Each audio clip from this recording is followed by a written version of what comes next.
We continue our candidate interviews, District 2, and we have Mr. Jason White in the house this morning. Good morning, Jason. Thanks for coming in. Good morning. Yeah, District 2 position.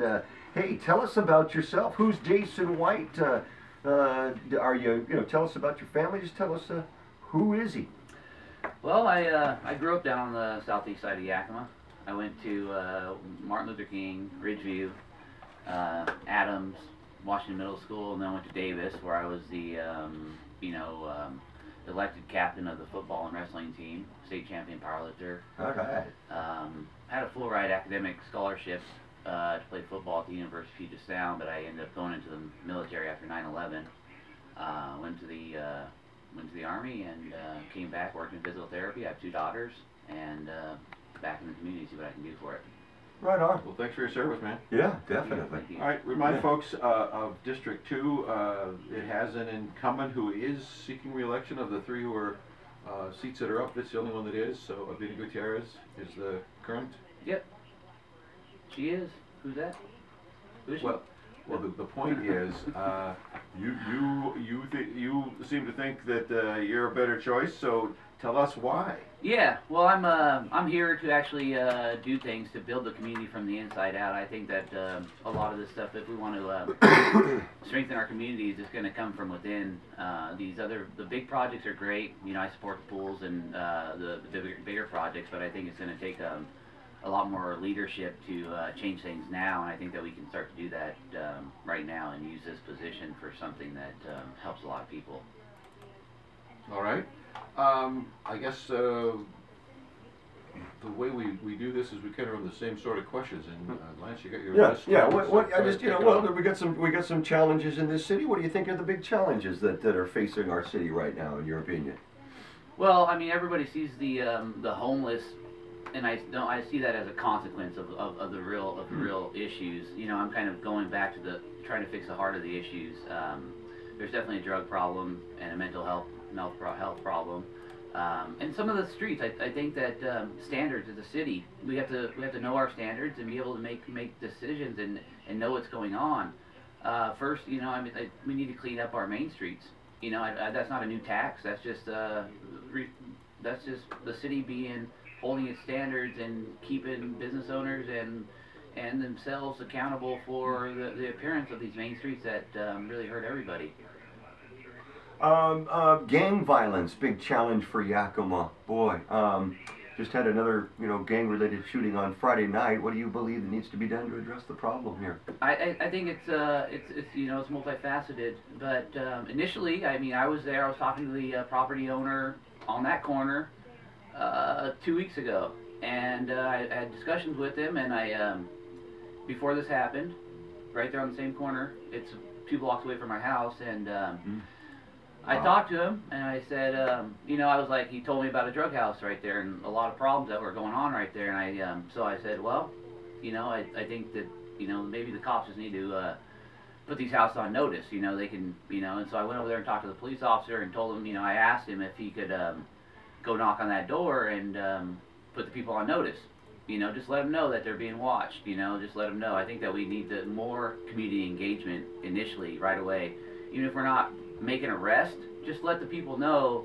that they're on watch, that that we're watching them, and that that they're on notice, so because that was already a known spot for activity. Mm-hmm. So we're seeing it tied to known spots for activity, and they're kind of in centralized locations that we can step up and, even if you're not making arrests, just make sure that we're watching them. That kind of leads into the next question about that, this policing policy that would bar officers from asking about immigration, asking about, I guess, any kind of immigration papers or anything. Do you support that policy, or because there's been allegations that people are feeling uncomfortable in Yakima to talk to police. Yeah, and it goes way beyond that, and that's kind of honestly, it's just kind of wasting our time doing something that segregates a community and splits up a community. We already have laws. Basically, I'm not. If you want to do something that's across the board that works for everybody, I support it. If you're doing something that's like what they're trying to do right now, I don't support it. But I do support community police getting back engaged. That's not, the laws aren't why people aren't talking to police. They're not talking to them because they don't trust them on that side of town. So, you know, the people that are committing it, they don't trust the police. It's not because of immigration status. Really? You don't think that's the reason that they don't trust the police, which would be what? Just because the interactions that they have, for a lot of people on the poor side of town, the interactions they generally have with the police are negative negative interactions. Due to their economic condition? Just because of, like, everything's gang related. Everything's considered gang related even though it's not. And so basically if you're not dressed as nice, there's just natural, it's just natural human psychology to discriminate or to judge instantly. And you know, and I think that we all have to work past that on every level. Right, but basically what you're saying, though, is you're saying that the Yakima police fails to differentiate.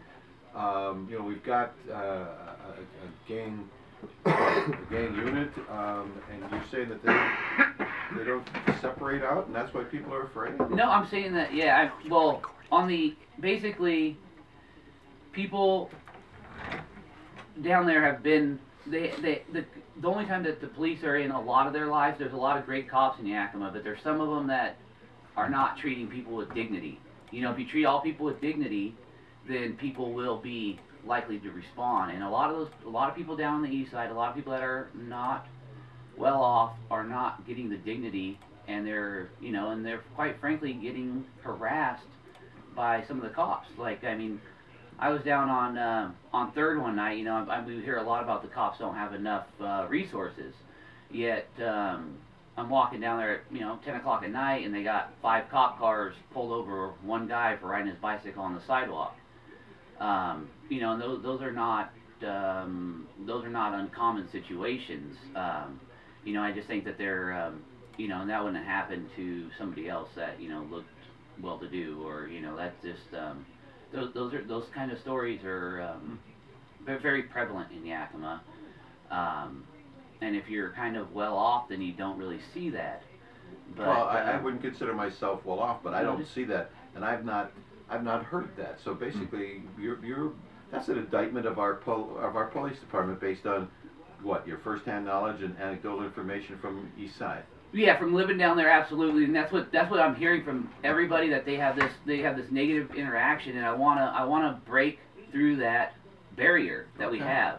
So my goal is to, on both sides, I'm talking to both sides and saying, hey, just say hello, and people down there are saying, let's just say hello, you know, let's just you know, like, just take 2 seconds out of your day to introduce yourself, for the police to introduce themselves to the people in the community. All right.